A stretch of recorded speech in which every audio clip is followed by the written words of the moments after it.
you. All right. This is my first time ever speaking in public. I don't think I've ever spoke to a group of more than 3 or 4 people. You can do it.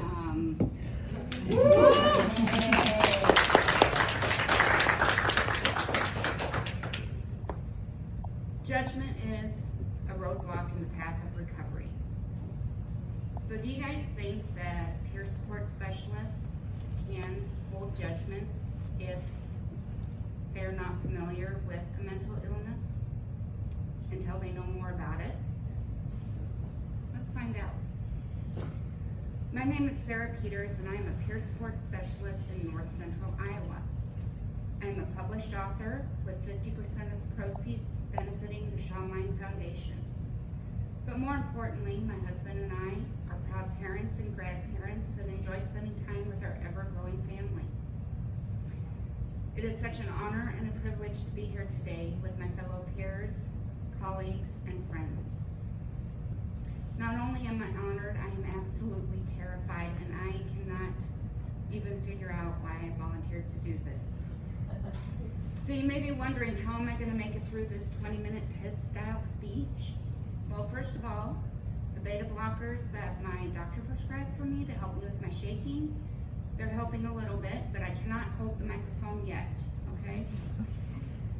But second of all, and more importantly, we are not going to call this a TED-style speech. We are going to call this a Tim-style speech. And you're probably saying, a what? But you heard me right. We are going to start today by talking about my brother, Tim.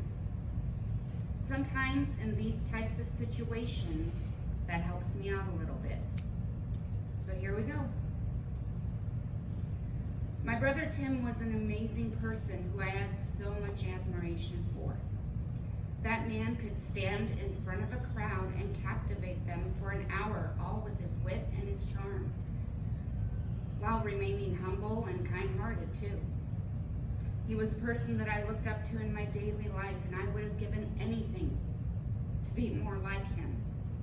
Minus the colorectal cancer, of course. So leading up to this speech, I tried to remind myself that, genetically speaking, there was no one in this world closer to my brother than me. I mean, after all, thanks to him, I am lucky enough to get a colonoscopy every 2 years.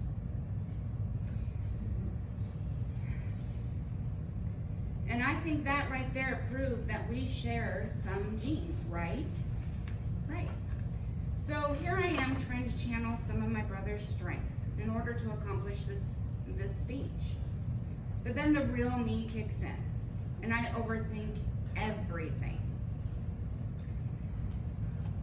And my mind starts to wander. And I start to picture a gene pool. And I'm about to show you how my mind works, and this gets bumpy. So you're gonna wanna hold on a minute, okay? Because the word pool makes me picture fish. Cute little goldfish and pufferfish. And here's what I picture in my brain. Okay? So I picture all these cute little fish in a pool and all the different personality traits. So then my mind starts thinking about how we would share these cute little fish. If my brother and I shared them, well, my mind doesn't like what I picture happening to these poor cute little fish.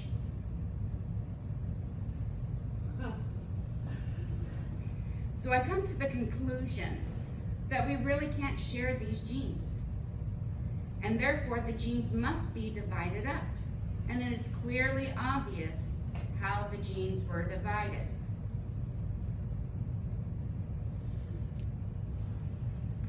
Yep, this is how my mind sees it. My brother got all these amazing, wonderful genes. And look what I got. Anxiety, fear, and so on. Now, a majority of us here today have taken peer support training, and we know exactly what I'm doing. It's called negative self-talk. Now, I try to catch it, check it, and change it, but I catch it, check it again, Think about it. Think about it a little more, overthink it, and because I can't bear to split those cute little fish into two pieces, the only logical conclusion I can come to is that the genes were obviously divided, and I should stop trying to convince myself otherwise. But I'm not here today to talk to you about my brother, or social anxiety either. And surprisingly, I'm not here to talk to you about fish. I'm here today to talk to you about a seldom talked about and often misunderstood illness called Munchausen syndrome. And you're probably saying, what? Again? But yes, I said Munchausen syndrome. I still remember the first time I heard that term in reference to symptoms like my own, and I was taken aback. What I felt, I don't know if I could put it into words. It was something meshed between embarrassment, isolation, fear, hopelessness, but mostly shame. Also confusion. I mean, in my mind, Munchausen looked like this. But never in my mind would I have thought that Munchausen looked like this.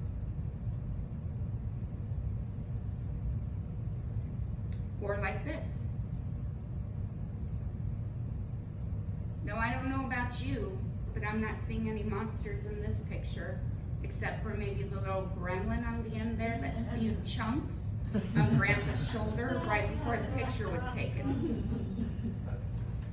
Oh, but don't worry though, because my doctor told me in the medical field, Munchausen is more commonly referred to as factitious disorder. And that sounds so much better, right? Factitious disorder had me picturing this.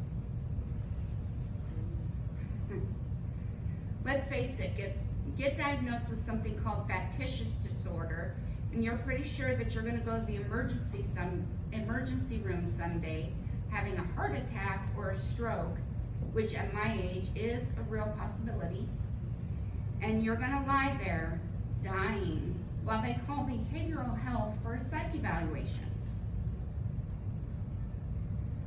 I'm not sure which one of those images in my mind hurt me more. The first one was me confusing Munchausen by proxy for Munchausen syndrome. The majority of us have heard of or seen documentaries of mothers, caregivers, intentionally causing illnesses, worsening or faking symptoms, and therefore causing harm to those that they are caring for. The documentaries in the media are cases of the extreme. Munchausen by proxy is more common to be far less extreme than what is portrayed in the media.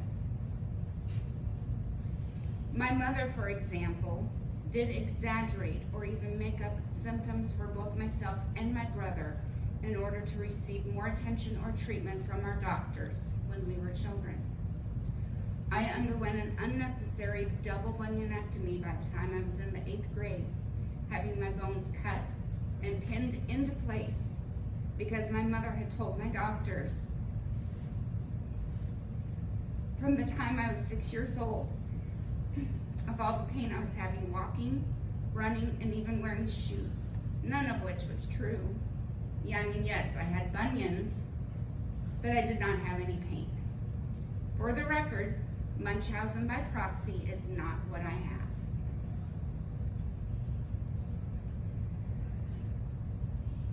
So when I first heard the words Munchausen and factitious, it crushed me to my core. I knew who I was in my heart. I knew that I was a decent person, honest and caring, who loved her family. I also knew that my past had been anything but easy, but I did my best to survive, and I had overcome so much. I had spent my life hiding my illness, and hearing these words, I was not ready to admit anything. I could barely admit it to myself, let alone to others. It took a lot of time. It took acceptance. Here's my story, the real short version.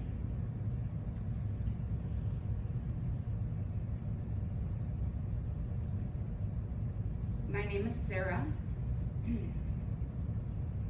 I live with Munchausen syndrome, which is also called factitious disorder. Since early childhood, it has been my way of coping. It has been how my brain has learned to manage and cope with stress, anxiety, and any range of emotions. It does not make me a bad person. It is part of who I am and will always be. How I manage those thoughts now is a part of my recovery journey. As a child, my mother suffered from serious and untreated mental illnesses. My brother and I were never allowed to touch anything or move any objects in our home except for in our own bedrooms due to her severe obsessive-compulsive disorder. We were not allowed to bother our mom, not even to talk to her most times due to her depression. We were often belittled, made fun of, or made to feel that we were not good enough. Tim and I learned at a young age that our mom may not show us normal forms of attention, but she did show us some form of attention if we had an illness or an injury. Especially one that required a visit to the doctor or a hospital. And as I mentioned before, it was not uncommon for her to exaggerate or even make up symptoms once we were at the doctor's. We also learned that we may not get a hug, but she would put a Band-Aid on her injuries for us. This felt like love. This felt like nurturing. When it is the only nurturing you get, you adapt. You become trained to get what you need. Your brain becomes trained. And as a child, what more do you need than love and nurturing? Just a warning, this next slide might be slightly graphic for some to view.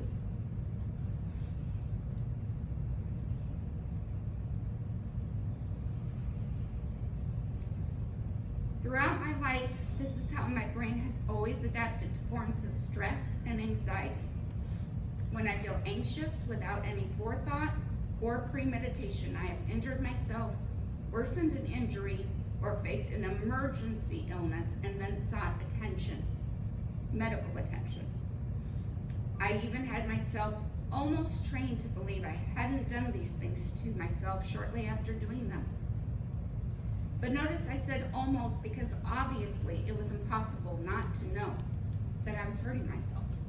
I had broken bones, burned myself, had unnecessary surgeries, caused infections, and the list goes on and on and on. But I chose not to know. It was as if I was wearing an invisible veil over my face. I thought that by not acknowledging what was going on, the veil was protecting me.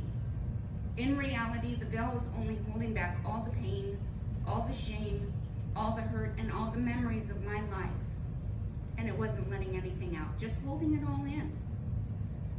Once I began to lift that veil and started to talk, it wasn't easy. What was I supposed to say? Hey dear, remember when my foot was broken and I was wearing the cast? Guess what? Surprise! I did that. Oh, and remember that rash that was on my face?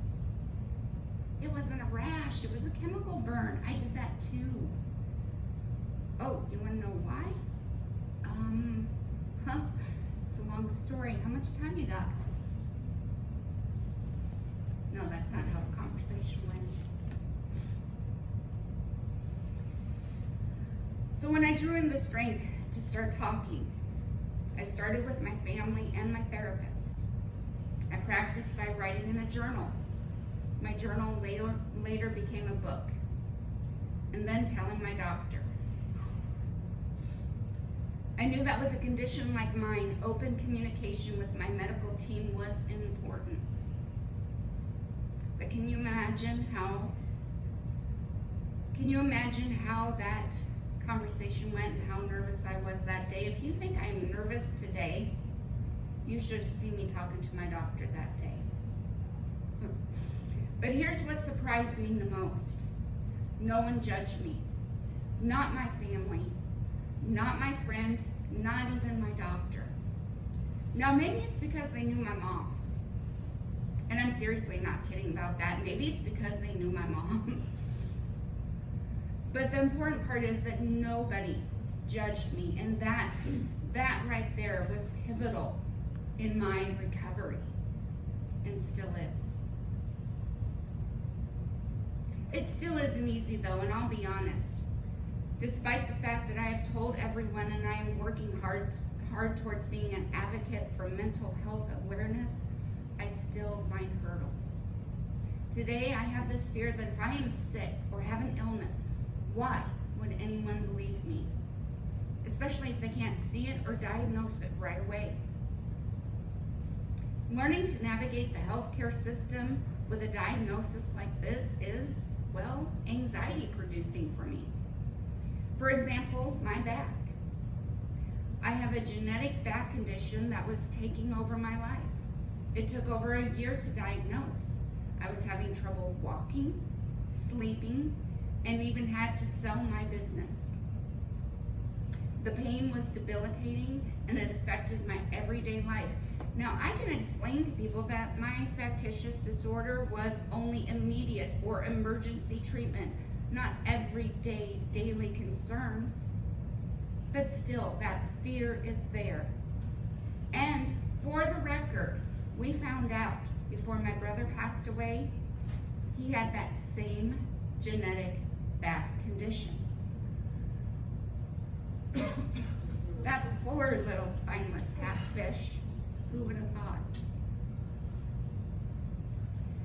And the other part of my recovery journey that I still struggle with is accepting who I am. My thoughts are not bad.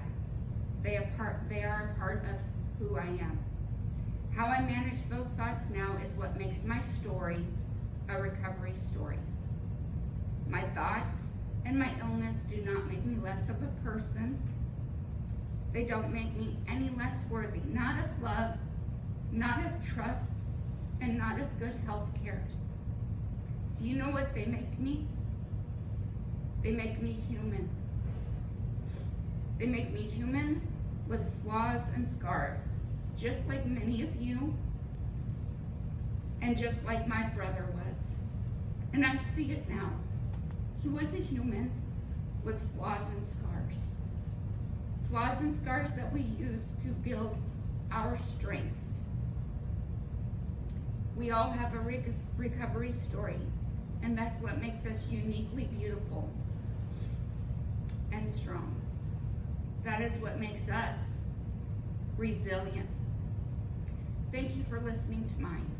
I am Sarah Peters. I have Munchausen syndrome, and I'm so proud and honored to be here speaking with you today. Thank you.